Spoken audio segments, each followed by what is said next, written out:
What is happening, YouTube? Caliber here. We're here to do another 7 Deadly Sins video, guys. And I've had a lot of questions on gear sets, who should wear what gear set, etc., etc. And we're gonna dive right in here and talk about that. Also, don't forget to follow me on Twitch TV on the banner above here. I stream every Tuesday through Friday, 6 a.m. Central Standard Time to 12 p.m. noon CST.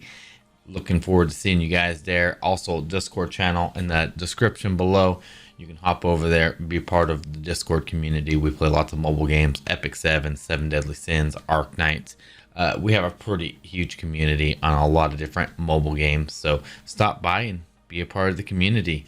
Play with other like-minded people. All right, let's talk item sets and just gear in general. So as you can see here, this is one of my teams that I use for farming. 107 CC combat class. So I'm going to show off the gear that's on these guys just for you guys can get an idea of what to be doing. As you can see, their stats right here, they look like they hit pretty dang hard, and they do. And yeah, let's see what type of gear I'm wearing. All right, so attack and defense sets are going to be super huge for you guys. I can't stress this enough. Attack and defense is going to be like 90+% of your sets you're going to be running in this game, at least for the current time being. So don't be afraid to hop in there and make 4, 5, 6, 7 sets. I think I have like 7 attack and defense sets, because I have different substats on certain ones, like pierce rate for my AoE farm team. So we got this going on here. Pretty simple. SSR gear left side, common gear right side. I have a video explaining the reasoning behind this. You saw what my combat class was. She's one of my units that I use on that team. Character number 2 here, guys. As you can see, another attack and defense set, guys. So just to break this down real quick, attack and defense, pretty simple. Build a couple sets that the bracer and rings have attack percentage on there. You really can't go wrong with attack percentage. Don't just go with it. Just go with it. Trust me, attack percentages can go a long way. If you can get yourself that sexy 15% attack, go for it on the ring. Whatever you can get out of that bracer, because RNG is RNG. As far as the rest of the stats go, defense percentage and hit point percentage is going to be huge for row number 2 and row number 3. I'm going to refer to this as row 2. This is row 3 right here. All right. So those go all very, very long way. Now, there's certain characters that attack percentage isn't the best on. Like a character here, like Hauser. Hauser is beast mode, man. He has a very, very, very cool ability here. Rising Storm inflicts pierce damage equal to 100% of attack on all enemies. Pierce 3 times the pierce rate increase. So pay attention to skills like this, skills that have like pierce rate on there, that deal with increasing your pierce damage. You definitely want to get some pierce rate on your equipment. You don't have to go all ham in there and get nothing but pierce rate, but getting yourself somewhere around, 60-70% pierce rate is going to go a long ways for these characters. Another character that runs the pierce rate equipment, which I am currently not running on her because attack percentage is still a pretty good stat. I just haven't built up a pierce rate set for her, but she also has piercing on her S2, allowing her to do some extra thick damage, doing that 3 times pierce rate increase. I don't have any pierce rate equipment on her. She'll probably be working a little bit better if I did, but attack percentage gear still goes a long way, and my Lizzie Hawk still hits like a truck. All right, so the other set that goes around that a lot of people talk about is the hit points and defense set, guys. Hit points and defense set is super huge for characters you want survivability on. One of them could possibly be Meliodas. Now, this is a double-edged sword here, and I'm not going to debate on which one's better or not. You guys can make your own decision on that. Some people use Captain Meliodas as a DPS character for Grey Demon, taking advantage of his S1 hitting really, really good, and his his ultimate ability. Now, his counter attack here increases as his hit points diminish. So his hit points diminish from max hit points. He does more damage. So if he has like 70k hit points and he gets knocked down to 10k and he has one of these counters up, he's going to hit hard, really hard back, which is super huge for him. I absolutely seen this ability working very doing a lot of work on Grey Demon and some other bosses with the counter. Now I've also seen, on the other hand, somebody bring in a Meliodas that was all attack and defense set and just wreck face with that S1 doing heavy damage. So it's up to you, whichever way you guys want to go for that. Granted, there's better characters than Meliodas to use for Grey Demon, but sometimes what you have is what you have, and you got to work with it. So make the best decision possible you can on that. Personally, me, I'd probably go hit points and defense. All right, so we got Blue King here, guys. A Blue King, some people like to run him in PvP, and so I'm gonna break this down. All right, I run attack and defense on him when I was using him for Grey Demon, just for I can get just a little extra damage out of him. You know, survivability was okay. I just needed a little extra damage out of my team because I had a bunch of potatoes running around. So I used attack and defense, try to push as much as that as possible. But another option for him is when you're going on PvP, guys, you can actually run him with a hit point percentage and a defense set to make him extra thick, make him harder to kill in PvP, make him harder to one-shot is the trick there, for you can keep this thing pumping right here. Maxing out his heals diminished by hit points allies and removing debuffs with his S2, and then using his S1 as a CC ability, not a damage ability. So that's one option with Blue King. Some people choose to go hit points and defense for him.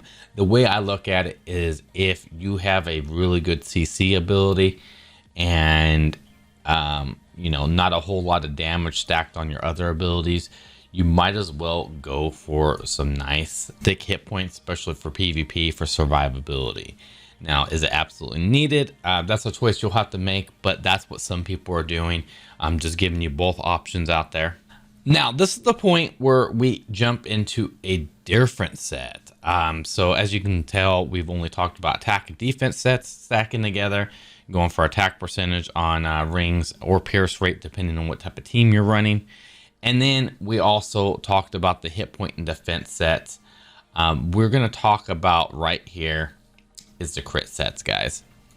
Certain characters in this game have a passive increased critical chance by 10% per ultimate gauge orb, or increased by additional 50% if it's completely filled. So if he has a maxed out gauge, ultimate gauge, he's going to be hitting for 100% crit, meaning if you have crit damage stacked on this guy, he's going to be hitting pretty freaking sexy. As you can tell, I don't have gear on this guy because I actually share the very same set he wears with Jericho. So let's check her out. This is my Jericho right here. She is still a work in progress. Jericho can hit for real big numbers. Her passive here increases critical chance by 10% per hero skill used, meaning all you have to do is hit 7 times and you can max out her crit super easy. So this is what I'm rocking on her. So I'm gonna talk about this for a second. I went SSR attack set left side because this gear, this critical damage gear that gives you that extra 2 set critical damage, that set is found in the PvP shop.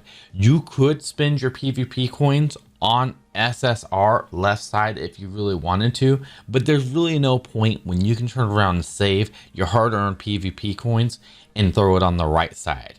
Now, granted, there's no runes that you can get unless you get the PvP crit damage set, unless you get the rune from a chest. So the only 2 options you have is rings and an earring. And what you're going to do here is you're going to push for really good crit damage and good attack there. You want to get over 200% crit damage, and you want to get yourself some decent attack to scale with that. Some people swear by going triple crit damage sets over attack sets. What I've heard about the people that are running the triple crit damage sets is they normally go for attack percentage sub rolls. I don't know which way is better. I think they both kind of work out close to the same at the end. But either way, this is a very, very good starting point. You can roll your crit damage gear right here and throw the attack set on and be good. You don't have to, you know, further down the line, if you find out crit damage is a thing, you can go that way. But I don't think you're going to lose a whole lot starting out with an attack and crit damage set, if you lose anything at all. So as you've seen here, we've got one attack defense set here. We got ourselves another attack and defense set going on. We got ourselves another attack and defense set going on, making that 3. We actually have the attack and crit damage set right here. We have another attack and defense set going on, another attack and defense set going on, and another attack and defense set going on. As you can see here, lots of attack and defense sets. I think I have like one more set floating around somewhere maybe, but it goes a long way. And what I do is I swap this gear in between characters, between different boss fights.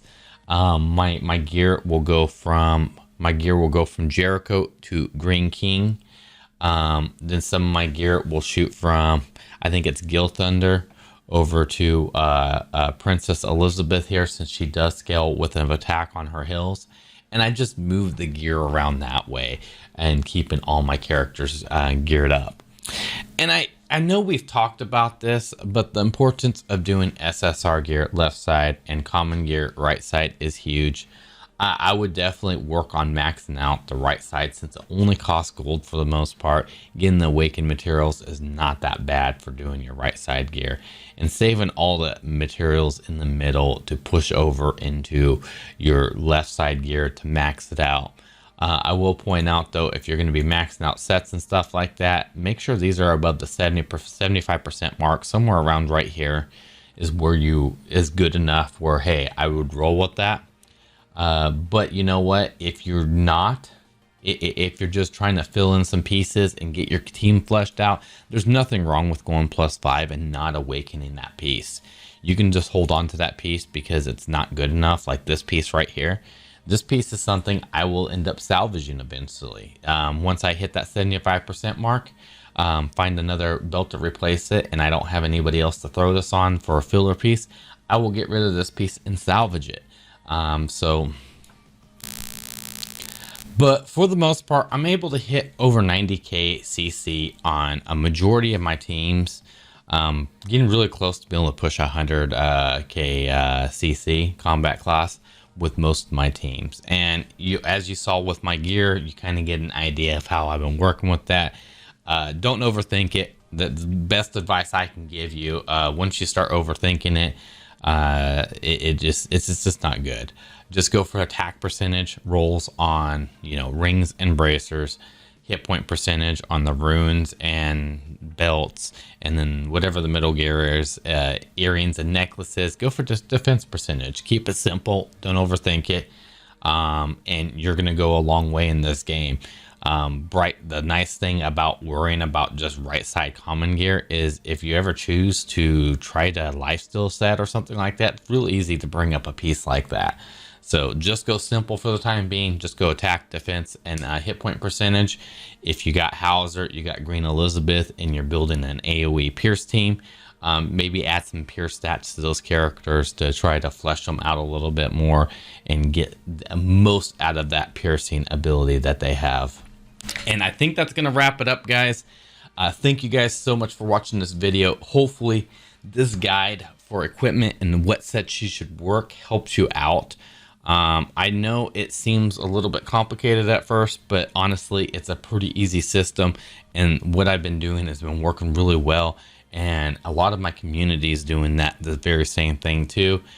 We like to talk about this on Twitch. So if you want to stop by and check out some 7 Deadly Sins while I'm streaming it, we talk about this stuff quite a bit. We test things out, you know, doing it for science, guys, doing it for science. And thank you so much. Hit that like button, hit that subscribe button, and I will see you guys in the next video. I do apologize for not getting any videos out, because it's just been crazy, guys. It's just been crazy with everything going on life-wise. I'm trying to keep up with this, so bear with me. It'll get a little bit smoother. See you later.